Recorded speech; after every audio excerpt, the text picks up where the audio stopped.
Hello students, मैं मोहम्मद सरफराज नवाज़ commerce की इस ई लर्निंग क्लास में आपका वेलकम करता हूं। आज की हमारी इस क्लास में हम जिस टॉपिक को डिस्कस करेंगे उस टॉपिक का नाम है स्टैट्यूटरी लिक्विडिटी रेशो, जिसको हम SLR कहते हैं। आए दिन आप न्यूज़पेपर्स में ये पढ़ते हैं और टीवी में ये न्यूज़ सुनते हैं, देखते हैं कि आरबीआई ने नई मॉनेटरी पॉलिसी का ऐलान किया है। बैंकर्स ज़्यादा कर्ज देने के लिए तैयार हैं और आरबीआई ने अपनी नई मॉनेटरी पॉलिसी में इंटरेस्ट रेट्स को बढ़ा दिया है। स्टैट्यूटरी लिक्विडिटी रेशो का परसेंटेज बढ़ा दिया गया है या फिर कम कर दिया गया है और बॉन्ड्स की खरीद में उछाल देखा गया है। और आरबीआई के गवर्नर ने बाई मंथली मॉनेटरी पॉलिसी का ऐलान किया है, अनाउंसमेंट किया है। और आरबीआई ने स्टैट्यूटरी लिक्विडिटी रेशो को मेंटेन ना करने पर बैंक्स को पेनाल्टी लगा दी है।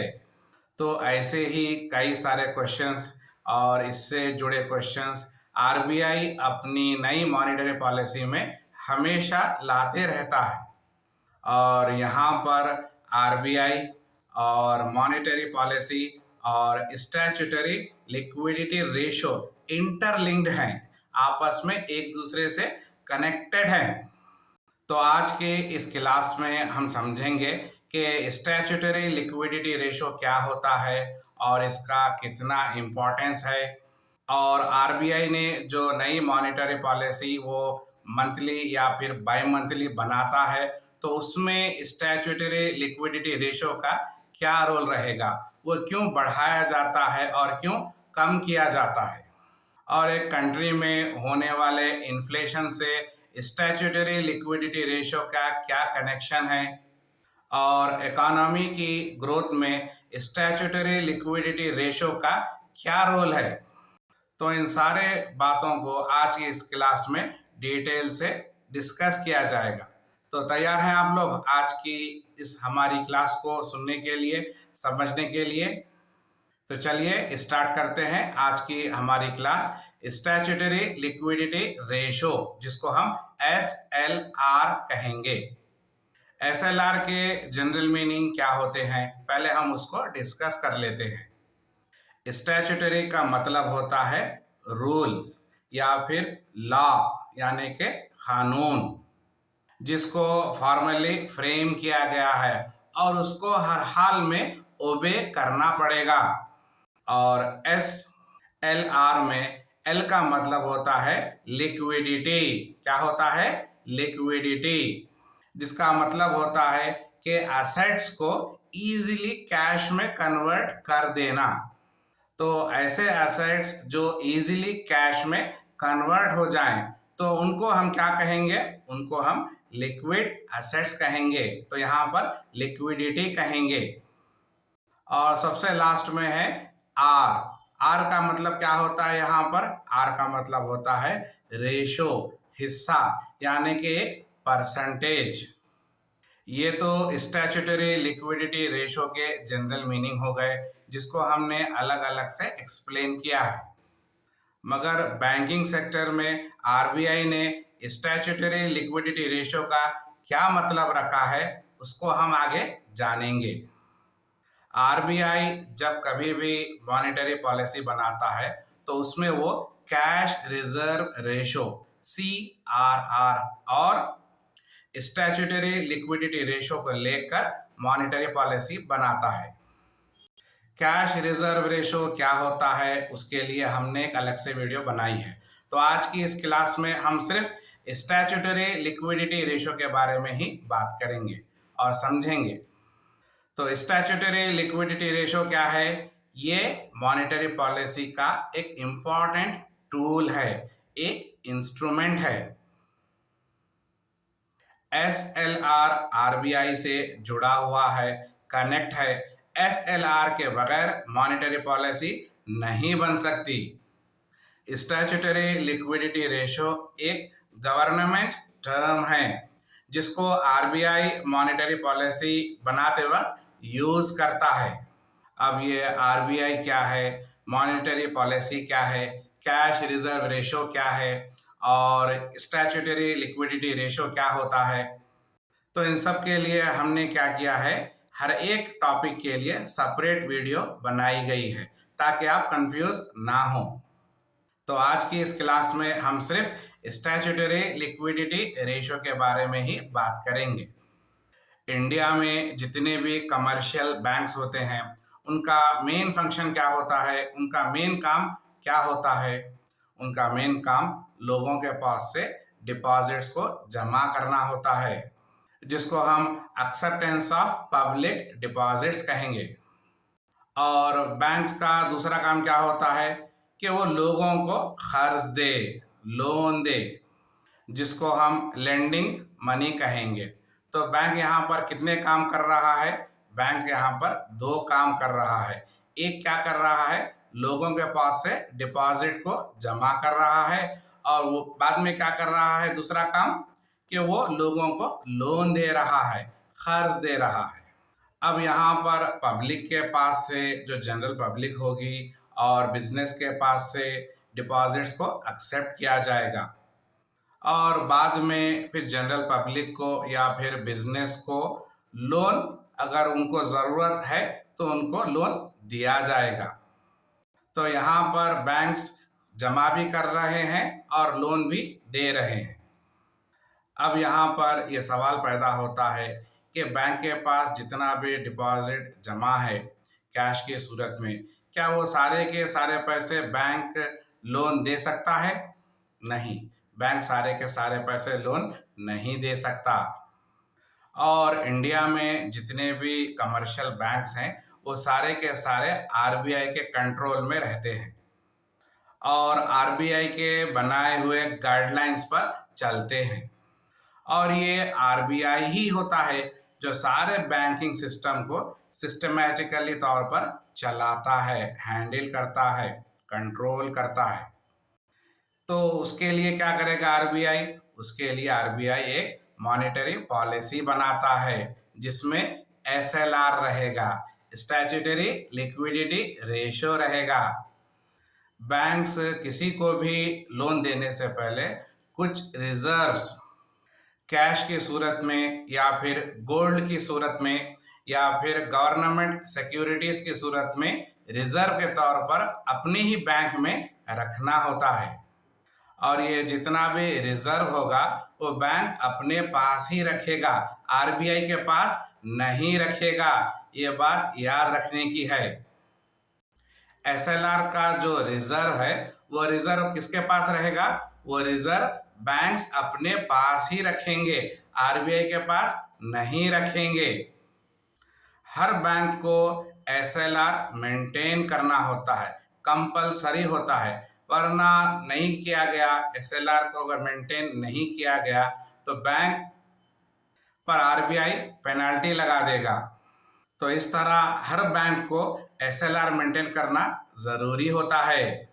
और आरबीआई ये देखेगा कि कंट्री में इन्फ्लेशन का क्या हाल है और इकोनॉमी में कितनी ग्रोथ हो रही है, और आरबीआई इन्हीं बेसिस पर एक मॉनेटरी पॉलिसी बनाता है। और ये भी देखा जाएगा कि कंट्री में लिक्विडिटी की क्या पोजीशन है, कितना पैसा सर्कुलेट हो रहा है, सर्कुलेशन में क्या कैश कम पड़ रहा है या फिर कैश ओवर सप्लाई तो नहीं हो रहा है।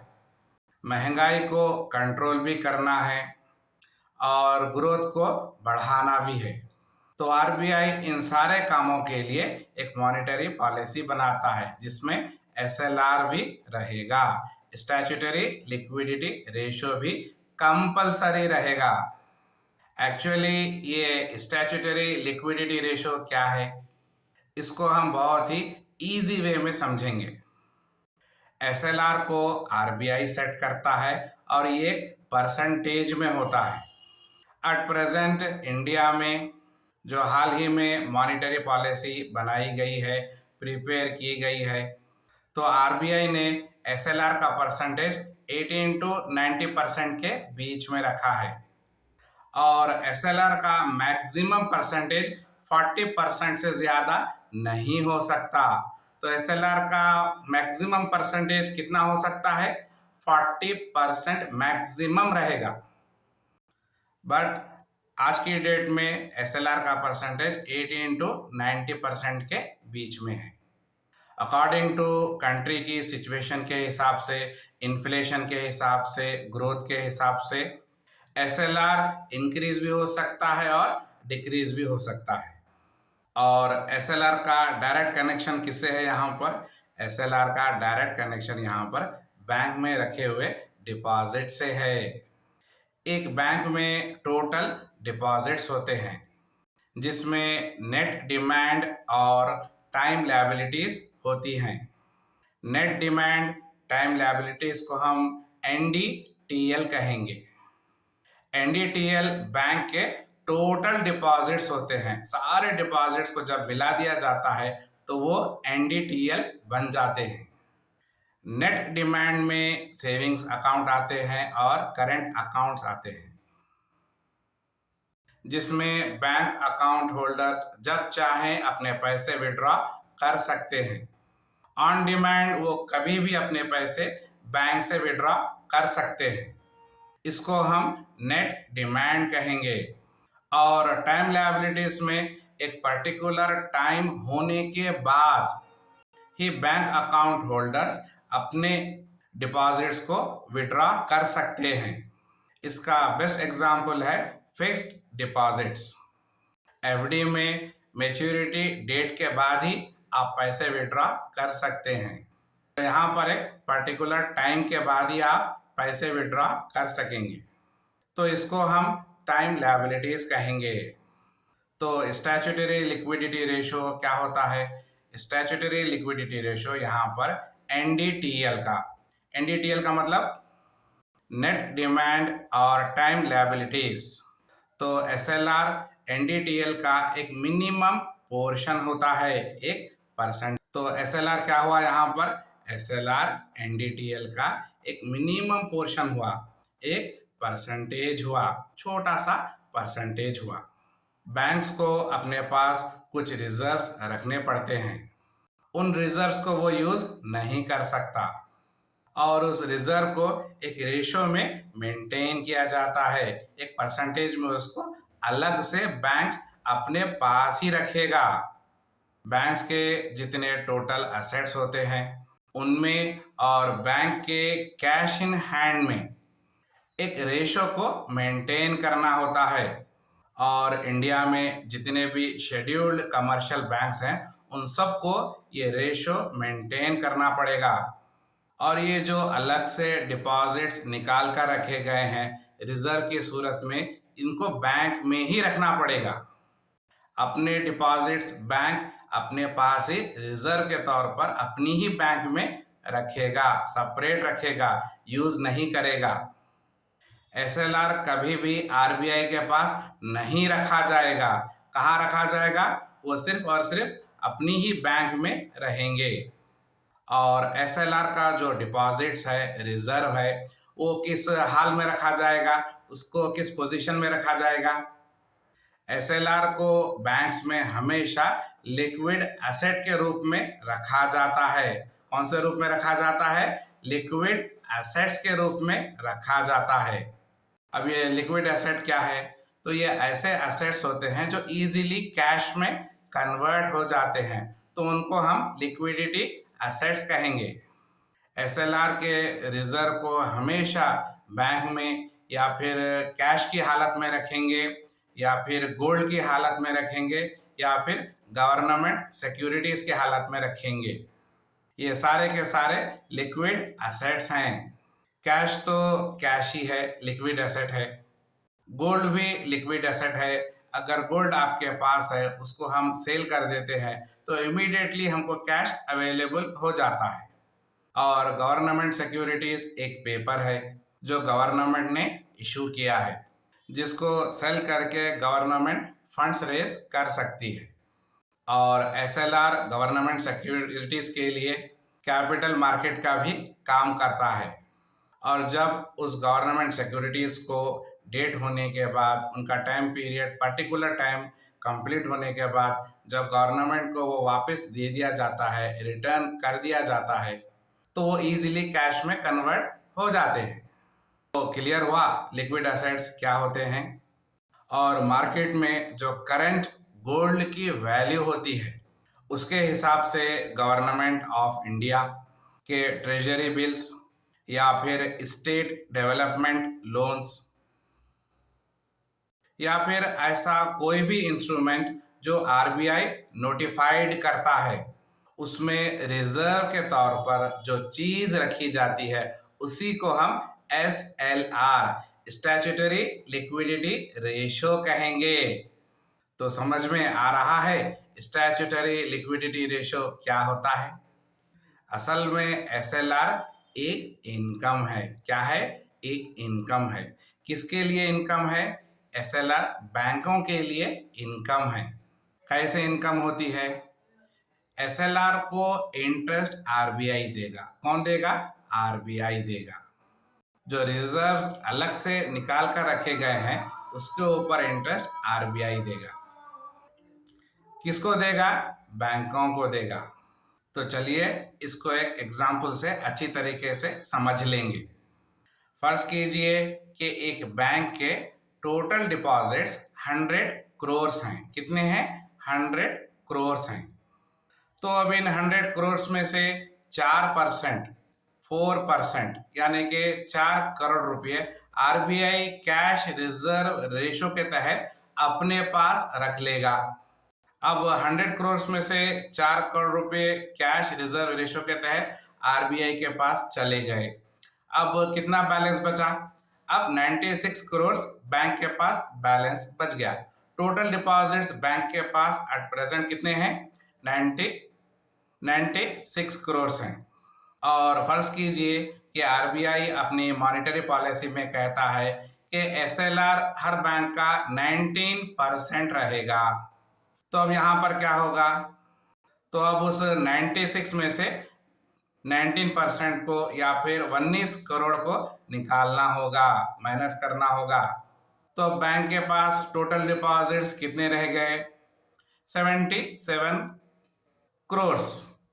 तो बैंक के पास टोटल डिपॉजिट्स कितने हैं? 77 करोड़ ही हैं, 100 करोड़ नहीं हैं।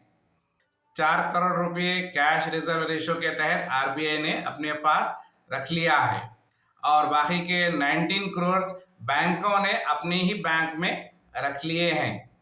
रिजर्व रखा है, एसएलआर रिजर्व अपने पास रख लिया है। तो अपने पास बैंक्स के पास टोटल डिपॉजिट्स 77 करोड़ ही रहेंगे। तो बैंक के पास सिर्फ 77 लोनेबल फंड है।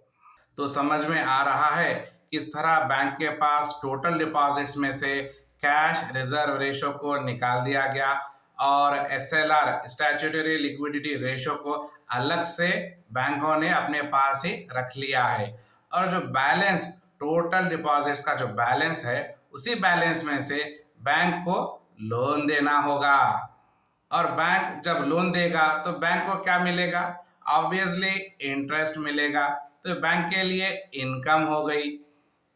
और एसएलआर जो अलग से रिजर्व निकाल कर रखा गया है उसके ऊपर आरबीआई बैंक्स को इंटरेस्ट देगा। क्यों देगा? कैसे देगा?